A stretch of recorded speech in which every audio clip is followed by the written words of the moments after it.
Super quick side note in the beginning, I'm sorry that I look off into the distance a lot.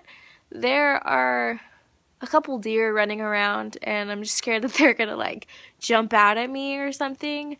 And I have a fear of birds too, and they're just squawking around out here. So sorry if I'm like not directly looking at the camera the whole time. And yeah, thanks for watching. Bye. Hey guys, it's Savannah, and today I'm outside because there is nowhere to film inside. And today I'm going to be talking about the worst 7 of 2007, aka the worst 7 books I've read this year. I got this idea from Sylvia over at Wish Fulfillment. Sylvia's a boss and she read like 150 books and I'm not on that level yet. So I thought 7 was a really good number. Number 7 is going to be It by Alexa Chung.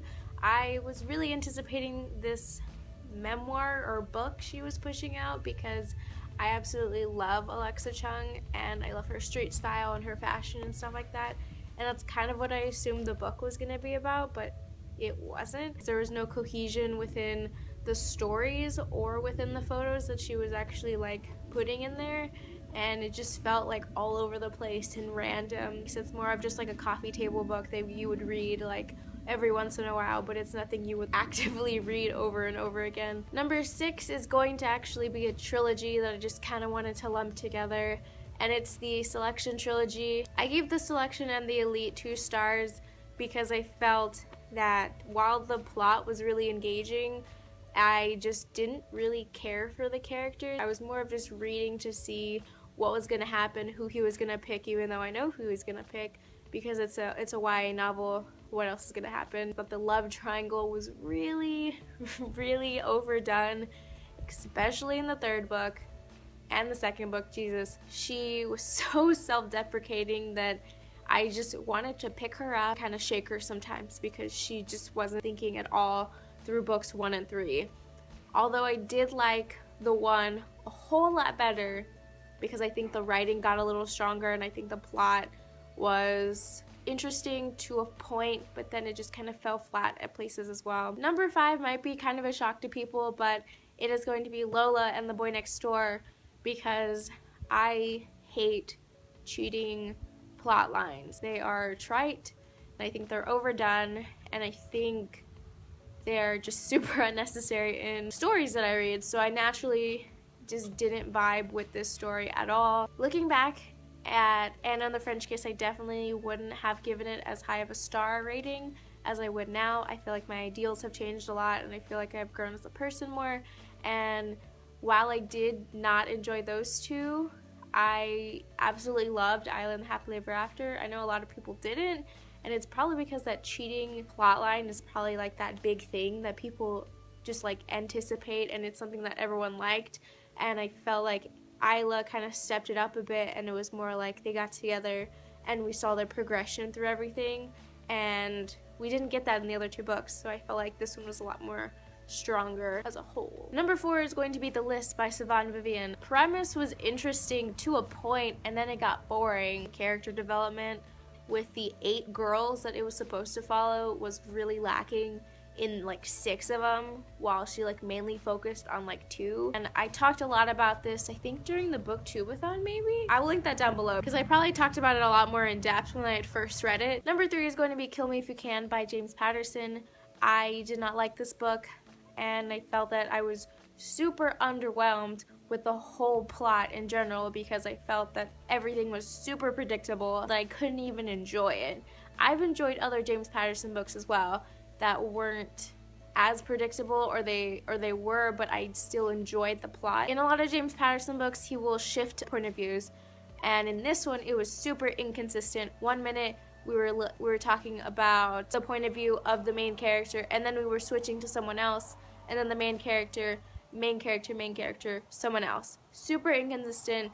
I was very confused sometimes because I thought, who the fuck is talking right now? I actually made a video comparing 2 James Patterson books, when I hated this one and then when I liked Now You See Her, and you can check that out down below. It's called Patterson versus Patterson. And I really want to do more reviews like this because I feel like it's interesting to compare 2 different books from the same author. Now, Latham, I know you're going to be really mad at me, But number 2 is Eleanor and Park. I'm sorry, but I just didn't feel the heartwarming soul of this book at all. I felt like it was super insta-love, and this book is like praised for not being insta-love, but I felt that it was. One minute they were like scowling at each other on the bus, and the next minute they were holding hands. I don't know, I didn't buy it. And not to mention, I was like super annoyed at both the characters.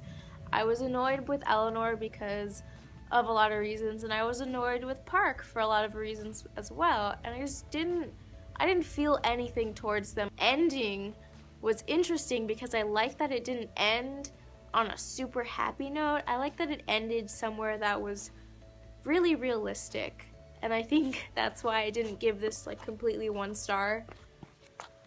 I feel like super cynical talking about this, but I just didn't like it. And number 1 is going to be Branded by Abby Kettner and Missy K. I don't know how to say the last name. Wow. This is the only book that I've rated 1 star this year, and I feel like it's totally accurate. First off, the writing was super sloppy.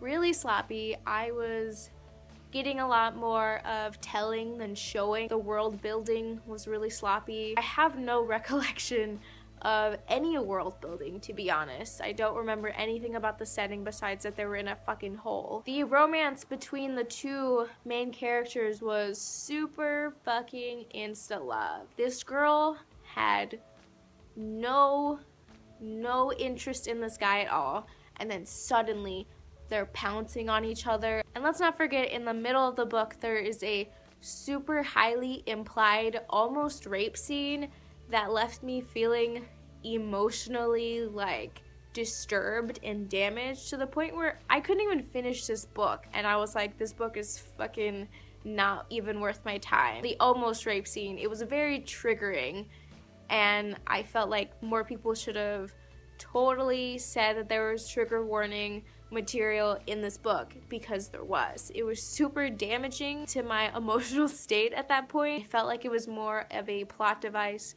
for the other main character to come in and swoop her up and be the hero, and rape as a plot device is really fucking stupid. And that was basically the worst 7 of 2014. Alright, I'll see you guys in my next video. Bye! We meet again. Shirt. It got darker. The lighting is gonna be weird. I'm sorry. Hey guys, it's Savannah, and today I'm going to be doing the Fall Time Cozy Time tag. I was tagged by Miriam over at Miriam Misty. Thank you, Miriam. I like that you tag me in things that I really want to do. I will